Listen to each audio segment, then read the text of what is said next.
Bonjour et bienvenue sur ma chaîne, où nous explorons l'histoire vibrante de l'Afrique et du monde, plongeant au cœur des récits qui ont façonné notre humanité. Aujourd'hui, nous embarquons pour un voyage poignant dans les eaux sombres de l'océan Atlantique, au large des côtes du Sénégal, vers l'île de Gorée, un lieu où les cicatrices de l'histoire murmurent encore. Cette île, témoin silencieux de la traite des esclaves, nous parle de chaînes brisées, d'âmes volées, mais aussi d'une résilience qui continue d'éclairer notre chemin. À travers ce récit, nous rendrons hommage aux oubliés, en touchant nos cœurs pour mieux comprendre l'héritage qui nous unit tous.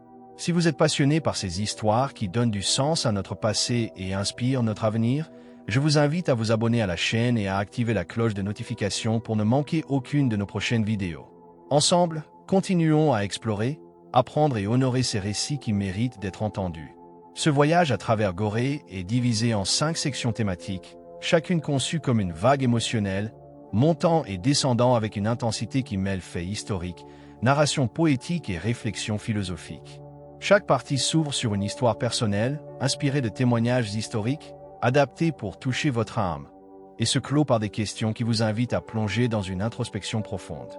Les transitions, fluides et immersives, s'accompagnent de pauses pour des images d'archives, des reconstitutions saisissantes et des paysages actuels de l'île, vous transportant au cœur de cette mémoire vivante. Imaginez-vous debout sur le pont d'un bateau, l'écume salée caressant votre visage, tandis que l'horizon révèle une silhouette minuscule, presque irréelle, l'île de Gorée. À peine 900 mètres de long, une goutte de terre dans l'immensité de l'Atlantique, elle semble flotter comme un mirage. Découverte en 1444 par les marins portugais de Dinidia, cette perle de basalte, née des entrailles volcaniques, n'était alors qu'un point sur leur carte. Mais ce point, ce fragment de roc, allait devenir un pivot d'une tragédie humaine sans précédent. Gorée, c'est plus qu'une île. C'est une blessure ouverte dans l'histoire, un lieu où le vent semble encore porter des murmures, des cris étouffés, des prières brisées, des chansons d'espoir tressées dans la douleur. Ces falaises, battues par les vagues, résonnent comme un tambour ancestral, un battement de cœur qui refuse de s'éteindre. Dès son apparition dans les récits européens, Gorée devient un carrefour. Les Portugais y plantèrent leurs drapeaux, suivis par les Hollandais, les Anglais, puis les Français, chacun laissant une empreinte dans le sable et dans les armes. Mais ce n'est pas l'architecture coloniale, ces maisons aux couleurs fanées, alignées comme des sentinelles fatiguées qui définissent l'île. Ce sont les silences qu'elle garde, les secrets gravés dans ces murs de pierre. En 1978, l'UNESCO l'inscrit au patrimoine mondial, non pas pour célébrer sa beauté, mais pour sanctuariser sa mémoire. Gorée n'est pas un musée figé, c'est un miroir tendu à l'humanité, nous forçant à regarder nos ombres. Ici, l'Afrique n'a pas seulement souffert, elle a résisté, elle a survécu, elle a transformé la douleur en un chant universel de résilience. Laissez-vous emporter par le souffle de l'océan. Fermez les yeux un instant. Entendez-vous les vagues? Elles ne parlent pas seulement de sel et de sable. Elles racontent des vies arrachées, des racines coupées, mais aussi des espoirs tenaces. Chaque vague qui frappe les rochers de Gorée est un écho de millions d'histoires, un rappel que cette île, si petite, a porté le poids d'un continent. Les chiffres sont vertigineux. On estime que la traite atlantique a déraciné jusqu'à 20 millions d'Africains, dont une partie significative a transité par ce minuscule lopin de terre. Gorée était une porte, pas celle d'un voyage d'aventure, mais celle d'un exil forcé, où des hommes, des femmes, des enfants étaient transformés en marchandises, leurs noms effacés, leurs rêves piétinés. Mais Gorée, c'est aussi un lieu de mémoire vivante. Les ruelles pavées, où les enfants jouent aujourd'hui sous le regard des touristes, vibrent encore des pas de ceux qui furent enchaînés. Les murs des maisons coloniales, avec leurs fissures et leurs peintures écaillées, semblent murmurer des vérités qu'aucun livre d'histoire ne peut pleinement capturer. C'est un endroit où le temps s'est arrêté, mais où chaque pierre, chaque vague, chaque arbre semble crier « Souviens-toi ». Et c'est dans cet appel, dans ce frisson qui traverse l'âme, que commence notre voyage. Rencontrer Kinta, un jeune guerrier Wolof de 20 ans, né dans un village luxuriant près de la rivière Gambie. En 1750, alors que le soleil se couchait sur ces terres, une razzia brutale éclata. Des hommes armés, alliés à des marchands européens, surgirent comme des ombres. Kinta lutta, son cœur battant au rythme des tambours de sa communauté, mais les chaînes l'emportèrent. Traîné à travers forêts et savanes, il arriva sur les rivages de Gorée, les pieds ensanglantés, le regard fixé sur l'océan. « Mes pieds touchent encore la terre d'Afrique », murmura-t-il, comme une prière à ses ancêtres. Mais l'horizon, cet infini bleu, semblait l'appeler vers un inconnu terrifiant. Dans les cachots humides de l'île, Quinta fut marqué au fer rouge, son nom remplacé par un numéro gravé sur une plaque de bois. Pourtant, même dans l'obscurité, il refusait de se briser. Chaque nuit, il fermait les yeux et voyait sa mère tisser des paniers, son père enseignant la chasse, les rires de ses sœurs sous les baobabs. Ces images, il les gardait comme un trésor, une flamme que nul ne pouvait éteindre. Quinta ne savait pas que son histoire, transmise par les griots, inspirait des générations, jusqu'à Alex Haley, qui, dans Astérisque Racine Astérisque, rendrait hommage à cette dignité indomptable. Quinta n'était pas un numéro. C'était une histoire, une mémoire, un héritage. Imaginez un instant ce que Quinta ressentait, debout sur cette plage, face à l'océan. Le sel des vagues mêlé à celui de ses larmes. La terre d'Afrique sous ses pieds, mais déjà si lointaine. Ses pensées, comme des oiseaux migrateurs, s'envolaient vers sa famille, ses terres, son futur volé. Pourtant, dans ses yeux, une lueur persistait, celle de la dignité, celle de l'espoir. Cette lueur, c'est l'âme de Gorée, une force qui traverse les siècles, un rappel que même dans l'abîme, l'esprit humain peut refuser de plier. L'océan Atlantique, cet infini de bleu et de sel, n'a jamais été innocent. Entre 1500 et 1866, il fut le théâtre d'un commerce monstrueux, une machine froide et calculée qui transforma des millions de vies en chiffres sur des registres. L'île de Gorée, minuscule point au large de Dakar, était un rouage central de cette horreur. Portugais, Hollandais, Anglais, Français, les puissances européennes se succédèrent sur ses rivages, non pas pour admirer sa beauté, mais pour y orchestrer l'un des plus grands crimes contre l'humanité. On estime que 20 millions d'Africains furent arrachés à leurs terres, leurs noms, leurs histoires. Une part significative de ces âmes passa par Gorée, où les vagues, complices malgré elles, emportaient des cris vers l'oubli. Imaginez un instant le port de Gorée au XVIIIe siècle. Les quais grouillent de marchands au visage durci, leurs voix couvertes par le cliquetis des chaînes et le grincement des navires. Des hommes, des femmes, des enfants, arrachés à leur village wolof, mandingues, peuls, yorubas sont entassés dans des entrepôts suffocants, leurs corps marqués par la faim et la peur. La porte du voyage sans retour, cette ouverture brute dans le mur de la maison des esclaves, était plus qu'une sortie vers la mer. C'était une fracture, un gouffre où l'Afrique perdait ses enfants. Une fois ce seuil franchi, il n'y avait plus de retour. Les navires, gorgés de captifs, s'éloignaient vers les Amériques, leurs cales devenant des tombes flottantes pour un tiers d'entre eux, emportés par la maladie, la faim ou le désespoir. Ce commerce n'était pas qu'une question d'argent. C'était une déshumanisation méthodique, un système conçu pour réduire des êtres humains à des marchandises. Les captifs étaient pesés, mesurés, évalués comme du bétail. Les registres des négriers notaient leur valeur en tabac, en rhum, en armes. Les familles étaient brisées sans un regard, les mères arrachées à leurs enfants, les frères séparés pour toujours. Les cultures, les langues, les croyances, tout ce qui faisait l'âme d'un peuple était écrasé sous le poids de cette machine coloniale. Et pourtant, dans cet abîme, l'esprit humain trouva des moyens de résister, de murmurer, de se souvenir. Gorée n'était pas seulement un point de départ, c'était un lieu où l'histoire s'écrivait en sang. Les Européens bâtirent des empires sur les os blanchis des esclaves, des plantations sucrières des Caraïbes aux champs de coton du sud américain. Chaque mètre de cette île, chaque planche des navires, chaque vague qui s'écrase sur ses rivages portait le poids de cette injustice. Mais l'océan, ce témoin silencieux, n'a jamais oublié. Ces courants, qui reliaient 3 continents, charriaient aussi des fragments d'espoir, des chansons, des prières, des rêves d'évasion qui, malgré tout, survécurent. Amina était une mère mandingue, une femme de 28 ans au regard fier, née dans un village niché dans les collines du Mali. En 1780, sa vie bascula. Une nuit, des flammes dévorèrent son village, allumé par des pillards alliés aux négriers. Amina, tenant son fils de 5 ans, courut jusqu'à l'épuisement, mais les chaînes l'attendaient. Traînée jusqu'à Gorée, elle fut jetée dans un cachot où l'air, lourd d'humidité et de désespoir, semblait voler le souffle. Elle serrait son petit contre elle, murmurant « Mon cœur, souviens-toi des chants de nos ancêtres. Ils te porteront. Mais les marchands n'avaient que faire des liens sacrés. À l'aube, son fils fut arraché de ses bras, vendu à un autre navire. Amina hurla jusqu'à ce que sa voix s'éteigne, une larme unique roulant sur sa joue, une larme qui contenait toute sa rage, toute sa douleur, tout son amour. Vendue à un planteur en Louisiane, Amina fut forcée de travailler dans les champs de coton, son corps brisé mais son esprit indomptable. Dans sa poche, elle gardait des graines de son village, un lien secret avec sa terre. Chaque nuit, elle les touchait, murmurant des prières mandingues. Ces graines, elle les planta discrètement, non pas pour cultiver, mais pour semer la résistance.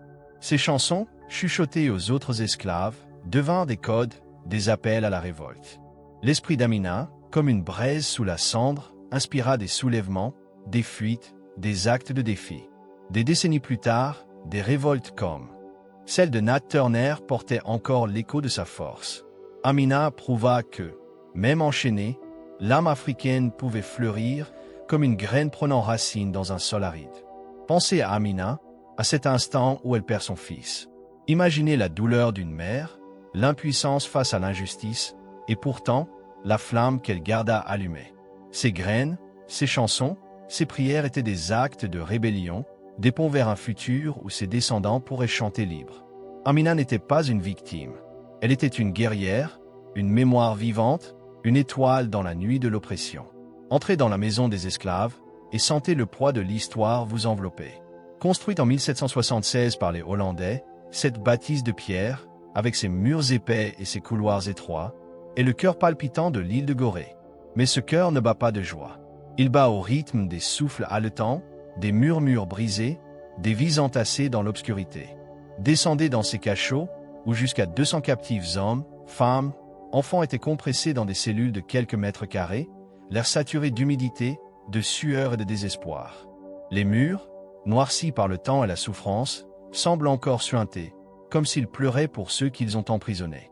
Et pourtant, à l'étage, les marchands vivaient dans un luxe indécent, leurs fenêtres ouvertes sur la brise marine, leurs tables chargées de plats, leurs rires couvrant les gémissements d'en bas. La porte du voyage sans retour, une ouverture brute taillée dans le mur, donnant sur l'océan, n'était pas qu'un passage. C'était une frontière entre deux mondes, une cassure dans l'âme. Franchir cette porte, c'était quitter l'Afrique, quitter son nom, son histoire, ses racines. Les captifs, poussés vers les navires négriers, voyaient la terre s'éloigner, remplacée par l'immensité d'un horizon hostile. Cette porte, aujourd'hui figée dans le silence, est devenue un symbole universel, un cri muet contre l'inhumanité. Elle ne parle pas seulement de perte, elle parle de mémoire, de ce qui a été arraché et de ce qui, malgré tout, a survécu. La maison des esclaves n'est pas un simple bâtiment. C'est un sanctuaire vivant, un lieu où l'histoire refuse de se taire. Depuis sa transformation en musée dans les années 1960, sous l'impulsion de conservateurs comme Boubacar Joseph Ndiaye, elle attire des pèlerins du monde entier. Des figures comme Nelson Mandela, qui y médita en 1990, ou Barack Obama, qui s'y recueillit en 2013, ont ressenti son poids. Mandela, les larmes aux yeux, déclara que Gorée lui rappelait la force de l'esprit humain face à l'oppression. Obama, lui, y vit un appel à ne jamais oublier. Chaque visiteur, qu'il soit chef d'État ou simple voyageur, laisse une trace dans ce lieu, comme si les murs absorbaient leurs pensées, leurs espoirs, leurs promesses. Mais ces murs ne pleurent pas seulement la douleur. Ils pleurent aussi la résilience. Les captifs, dans l'obscurité de ces cellules, chantaient, priaient, partageaient des histoires. Ils gravaient des symboles sur les parois, des marques de défi, des preuves qu'ils étaient plus que des numéros. Ces murs, témoins de l'horreur, sont aussi des gardiens de l'espoir. Ils nous défient de regarder en face notre passé, non pas pour nous perdre dans la culpabilité, mais pour trouver la force d'agir. La maison des esclaves n'est pas un monument figé dans le temps. Elle est un appel, un souffle vivant qui nous demande « Que ferez-vous de cette histoire ?» Diallo, un érudit peul de 25 ans, était un homme de mots dans un monde de silence. Capturé en 1731 lors d'une razzia dans la vallée du Sénégal, il fut arraché à sa vie de lettré, où il enseignait le Coran et les poèmes épiques de son peuple. Jeté dans une cellule de la maison des esclaves, il sentit les murs se refermer sur lui, l'air épais d'humidité et de peur. Mais Diallo refusa de se laisser réduire. « Mes mots sont mes armes », déclara-t-il, sa voix tremblante mais ferme. Avec un fragment de pierre, il grava des poèmes en wolof sur les parois, des vers qui parlaient de liberté, de vent sur les plaines, de la dignité d'un peuple. Par un coup du destin, un marchand hollandais, impressionné par ses connaissances, le libéra pour en faire un interprète. Diallo saisit cette chance, non pas pour s'échapper seul, mais pour porter un serment. « Je reviendrai pour libérer les miens ». Devenu abolitionniste, il parcourut l'Europe, plaidant la cause des siens. Ses écrits et ses discours touchant des âmes comme celle d'Oloda Equiano, dont les mémoires deviendraient un cri contre l'esclavage. Les poèmes de Diallo, effacés par le temps, vivent encore dans l'esprit de ceux qui luttent. Son serment résonne dans chaque visiteur qui passe cette porte sans retour, transformant la souffrance en une semence de liberté. Pensez à Diallo, seul dans l'obscurité, sa pierre à la main, son esprit refusant de plier. Chaque mot qu'il gravait était un acte de révolte, un fil tendu vers l'avenir. Il n'écrivait pas pour lui-même, mais pour ceux qui viendraient après, pour nous. Son histoire nous rappelle que la connaissance, même dans les chaînes, peut devenir une arme, un phare, un pont vers la liberté. Gorée n'a jamais été un lieu de silence.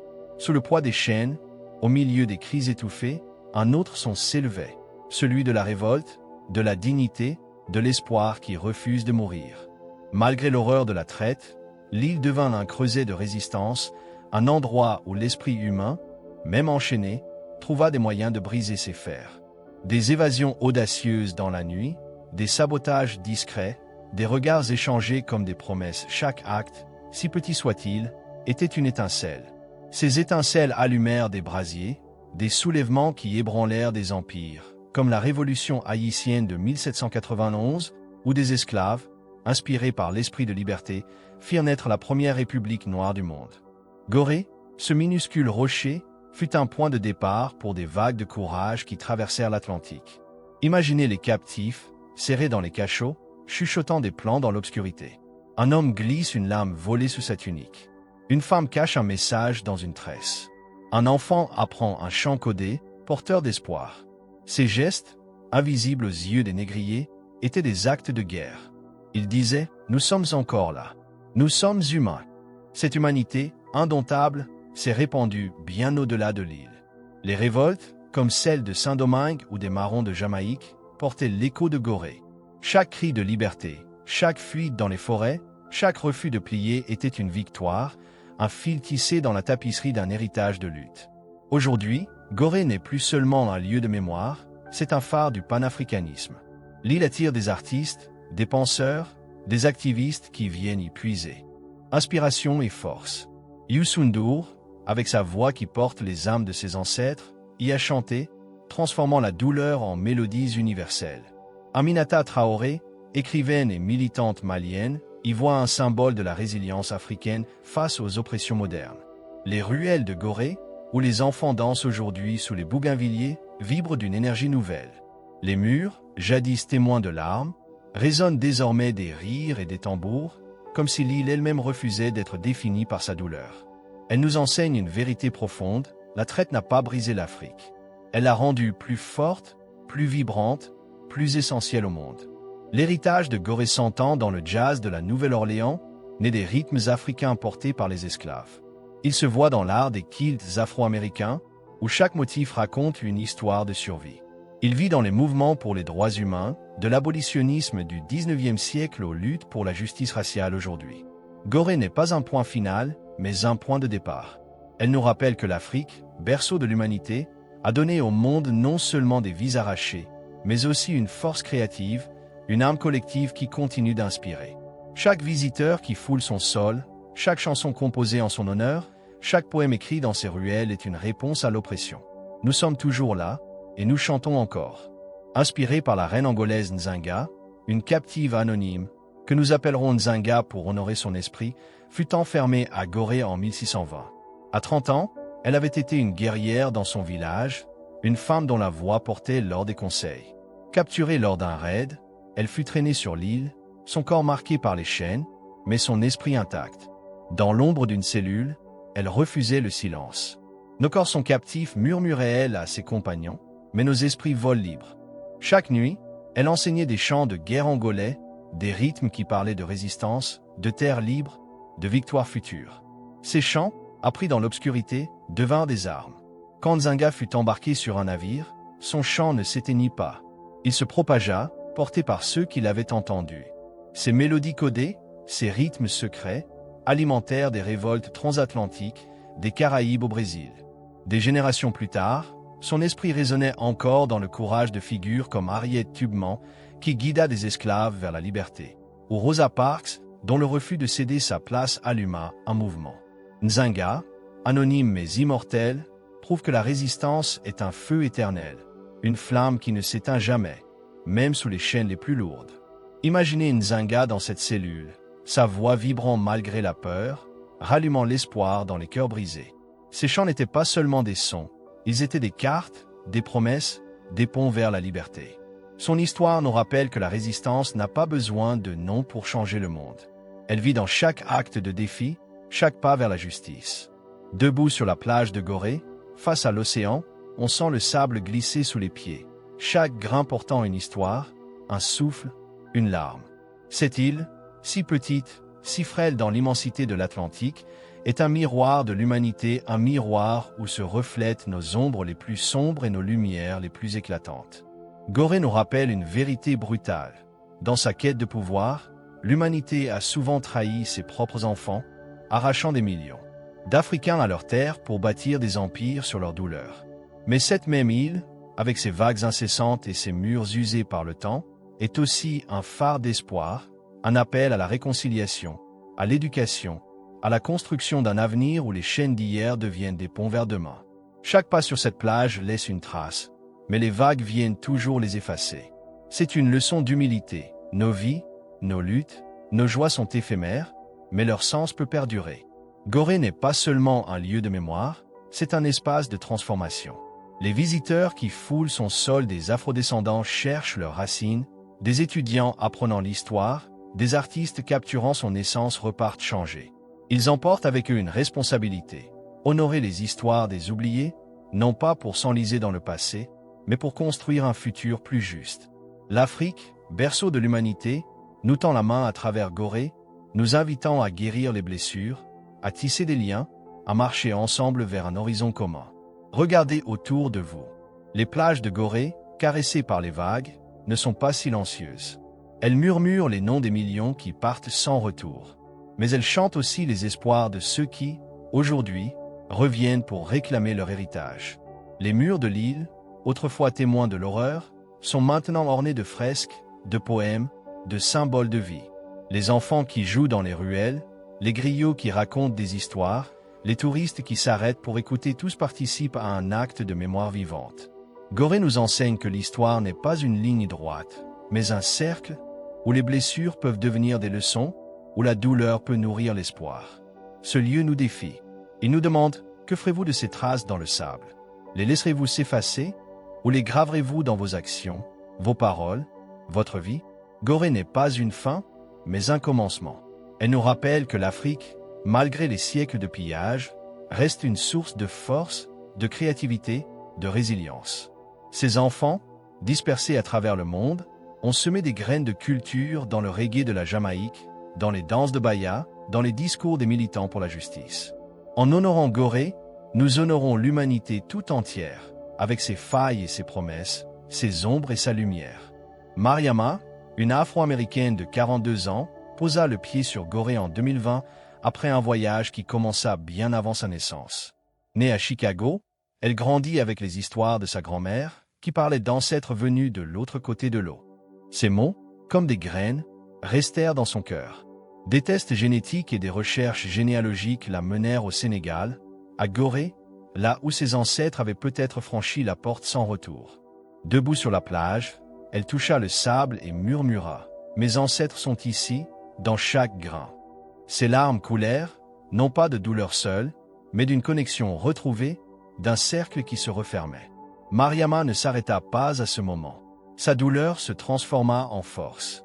De retour aux États-Unis, elle fonda une association pour éduquer sur la traite atlantique, organisant des ateliers pour les jeunes, des voyages à Gorée, des expositions sur l'héritage africain. Elle devint une griotte moderne, une passeuse d'histoire, reliant les afrodescendants à leurs racines. Comme tant d'autres, Elle transforma le sans-retour en un retour triomphant, non pas physique, mais spirituel. Son voyage prouve que les traces dans le sable, même effacées par les vagues, laissent une empreinte dans l'âme, une empreinte qui peut changer le monde. Pensez à Mariama, agenouillée sur cette plage, ses doigts dans le sable, son cœur battant au rythme de l'océan. Elle n'était pas seulement une descendante d'esclaves, elle était une héritière, une bâtisseuse de ponts. Son histoire nous rappelle que nous pouvons tous, à notre manière, revenir à nos racines, guérir nos blessures et laisser des traces qui inspirent. Si cette histoire de Gorée et de Mariama a touché votre cœur, rejoignez notre communauté en vous abonnant à la chaîne et en activant la cloche pour ne manquer aucune de nos explorations historiques. Laissez un like si vous avez été ému. Et surtout, partagez vos pensées dans les commentaires. Qu'est-ce qui vous a marqué dans cette vidéo? Avez-vous des questions sur l'histoire de Gorée ou sur l'héritage africain? N'hésitez pas à nous écrire, vos mots comptent. Merci d'avoir navigué avec nous dans ces eaux troubles. Que cette histoire touche votre âme et vous inspire à réfléchir sur notre parcours partagé. Pour plus de récits qui illuminent l'histoire africaine. À bientôt.